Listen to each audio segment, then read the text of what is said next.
ఎందుకంటే మేము కూడా ఈ గడ్డ మీద పుట్టిన ఉద్యమ స్ఫూర్తి నింపుకున్నటువంటి తెలంగాణ బిడ్డలమే.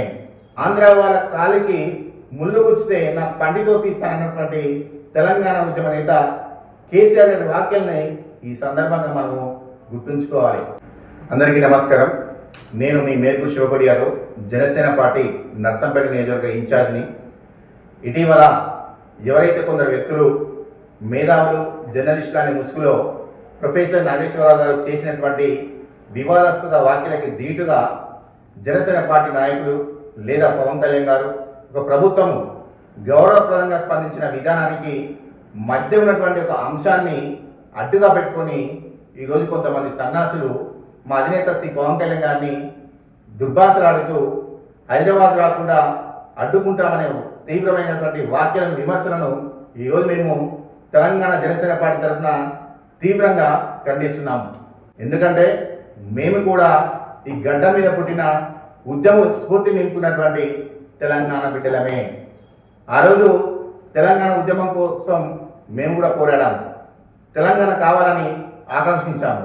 మరి ఆ రోజు రాష్ట్రాలుగా విడిపోదాం, ప్రజలుగా కలిసి ఉందామనే నినాదంతో తెలంగాణ ఉద్యమం కొనసాగింది. మరి ఒకనొక సందర్భంలో ఆంధ్ర వాళ్ళ కాలికి ముళ్ళు గుచ్చితే నా పండితో తీస్తానన్నటువంటి తెలంగాణ ఉద్యమ నేత కేసీఆర్ గారి వాక్యాలని ఈ సందర్భంగా మనము గుర్తుంచుకోవాలి. భారతదేశంలో ఏ పౌరుడికైనా, ఏ ప్రాంతంలో అయినా, ఏ రాష్ట్రంలో అయినా సరే నివసించే అవకాశం ఉంది. ఎందుకంటే ఇది భారత రాజ్యాంగం మనకు కల్పించినటువంటి హక్కు. ఈ బుద్ధితత్వ మేధావులు ఎవరైతే ఉన్నారో ఈ యొక్క విషయాన్ని గమనించాలని ఈ సందర్భంగా నేను హెచ్చరిస్తున్నాను. మీరు నిజంగా మేధావులు అయితే, జర్నలిస్టులు అయితే ఇంత సంస్కారహీనంగా, బాధ్యతారహితంగా మాట్లాడే స్వేచ్ఛ ప్రతి ఒక్కరికి ఉంది, భావప్రకటన స్వేచ్ఛ.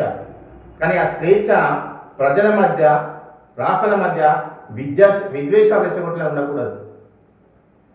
నిజంగా మీకు ఈ యొక్క తెలంగాణ ప్రాంతం మీద అభిమానం ఉంటే, తెలంగాణ అభివృద్ధిని కాంక్షించాలనుకుంటే, ఈరోజు కొట్లాడి తెచ్చుకున్న తెలంగాణ రాష్ట్రంలో గత 12 సంవత్సరాల నుంచి అనేక సమస్యలు ఇంకా ఉన్నాయి. ఈరోజు విద్యార్థులు, కాలేజీ యాజమాన్యాలు ఫీజు రియంబర్స్మెంట్ రాకుండా నానా ఇబ్బందులు పడుతున్నారు. అలాగే ముఖ్యంగా రైతులు వారు పండించినటువంటి ధాన్యానికి గిట్టుబాటు ధర లేక కొనుగోలు కాక నానా పాటుపడుతున్నారు. అలాగే యువతను చూసుకుంటే ఈరోజు డ్రగ్స్కు బానిసలుగా మారుతున్నారు. నిరుద్యోగ సమస్య వెంటాడుతూనే ఉంది. అలాగే ప్రాజెక్టుల పేరుతో అనేక లక్షల కోట్ల అవినీతి కుంభకోణం జరిగింది.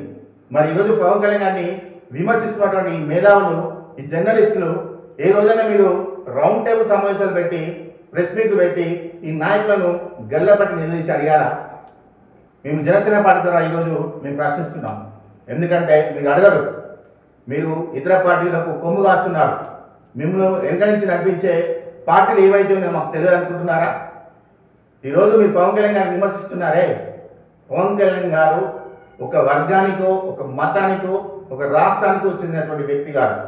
ఆయన అనునిత్యం ఈ దేశ ప్రజల కోసం పరితపించే వ్యక్తి, నిజమైన దేశభక్తుడు. అలాంటి వ్యక్తిని ఆయన కాలి గోటికి కూడా సరిపోయినటువంటి అనామకులతో, చిల్లరగాలతో మీరు తిప్పిస్తారా?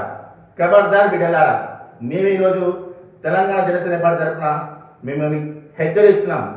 రాబోయే రోజుల్లో మీరు ఇలాగే ప్రవర్తిస్తే, ఇలాగే అధినేత శ్రీ పవన్ కళ్యాణ్ గారిని విమర్శిస్తే చాలా తీవ్రమైన పరిణామాలు ఎదుర్కొంటారని ఈరోజు మేము తెలంగాణ జనసేనమే కాదు, రేపు తెలంగాణ ప్రజలే మిమ్మల్ని తరిమి కొట్టే రోజు దగ్గర పడతాయని ఈ సందర్భంగా మేము హెచ్చరిస్తున్నాము. జై హింద్, జై జనసేన, జై తెలంగాణ, జై పవన్ కళ్యాణ్.